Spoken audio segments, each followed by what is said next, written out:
right, welcome to Coach's Corner, Collins Cup International Coaches spearheading the discussions about what is going to happen this weekend at St. George. We've got all the best of the best except the Aussies and the Kiwis. They're not making the trek, so we're going to miss them on our international team. But we have got some great competition, so we're going to open up this discussion. We got Lionel, top of our rankings. We've got Paula Finley. They're cemented in there. But who are we looking at? Is it just them being the best, or are we looking at race dynamics? What do you think, Crowe? Yeah, I think we're looking at all of those things. You mentioned, it's the turn of the Canadians now. The Aussies and the Kiwis had their turn. They had some racing earlier in the year, so it'll be interesting to see.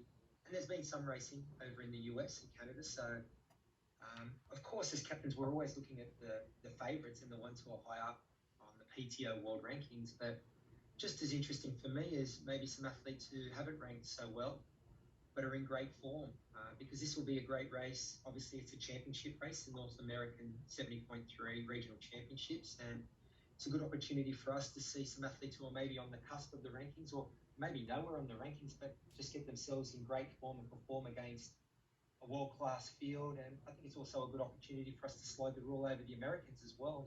Obviously, at some point down the track, we have to come up with some tactics and dynamics for the actual Collins Cup event itself, and match races, head-to-head match races. So, yeah, we get to look at the other athletes racing. Rudy, the defending champ, Rudy Von Borg. We've got Ben Canute, who's racing. He's had some great performances this year. But we do have Sam Appleton as well. He's one Aussie who's racing, so he'll be opening his campaign for 2021. And it's just a great field, men's and women's. So, yeah, it'll be good to see the established names and the not so established names, just to see who's where. Sam Appleton from Australia, he's ranked 4th for the internationals right now, so he's in there. So this will cement his spot, which he'll want. Jeannie Seymour, now Jeannie Metzler, yeah. She's 6th for the international women, so she was 2nd at Texas, so she's going to be looking to move up to 5th, which is going to get her closer to a guaranteed spot. Remember, the captains, we get to choose 2. Collins Cup, yeah. Top ranked 4 automatic, then the next 2. Now, Simon, what do you think? We're going to have this race dynamic. Lionel usually is not out in the front pack with the swim. So we're going to get some Americans trying to put some distance to them.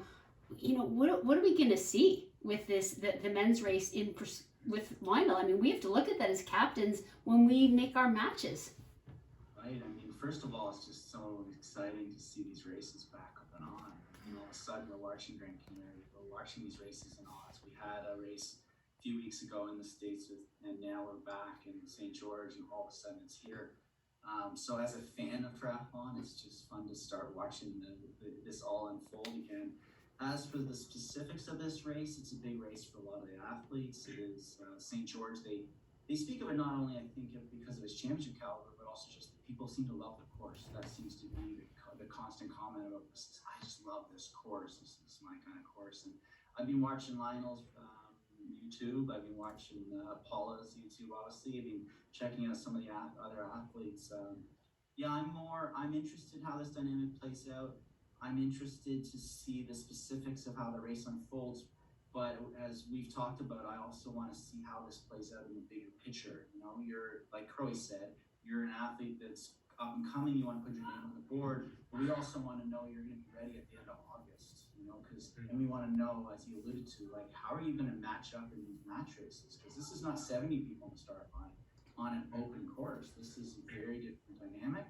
And we're thinking, this is our captain's corner, that's what we're thinking through is how do our wild card dynamic play out? How do these qualify qualifiers? And then again, as I said, just the love of the fact that races are back on and we get to watch. It's going to be a blast to watch this race, to see the dynamic. That's how we're going to do our matchups on the actual Collins Cup day. The Americans, we can't discount them. This race is in the United States, and they are just gunning for it. For the women on the U.S. team, 3 out of the top 4 are on maternity leave. So it is like open ball game for them. Sky Monic won Texas, 70.3, and she's ranked 3rd right now for the women. So, I mean, she's going to be going for it. Heather Jackson, I think she underperformed so far this year, so she's going to be gunning on this course, as well as Lindsay Corbin, new to the Collins Cup standings as well. And then the men, what a battle they're going to have. You know, Rudy won it last year. It's going to be amazing. Ben, etc.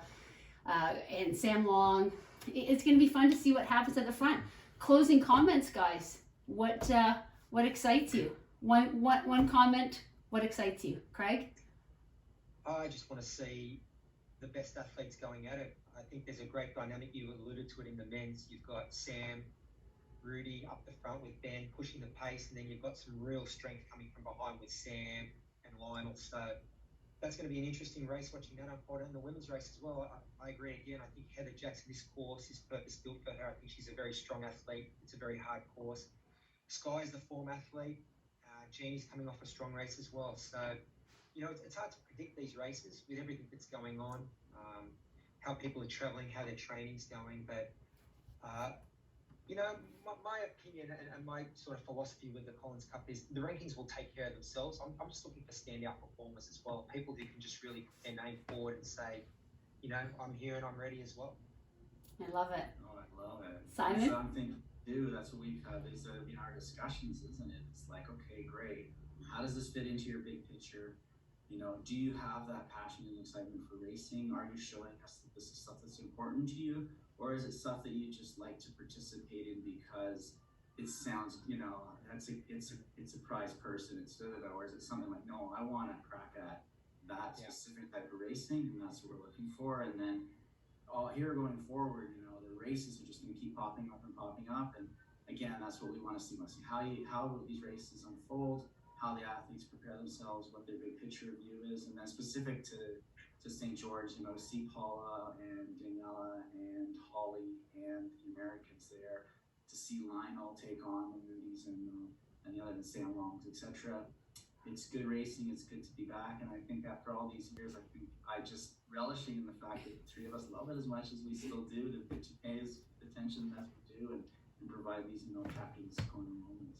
Yeah, we love it. We'll all be watching, and we're gonna have a recap after the race. We're gonna meet on Saturday night. We're gonna have a recap, give our opinions, and continue to get organized for the Collins Cup and put forth the best international team that we can. Thanks, guys. It was awesome to chat with you. Nice to see you too. Awesome.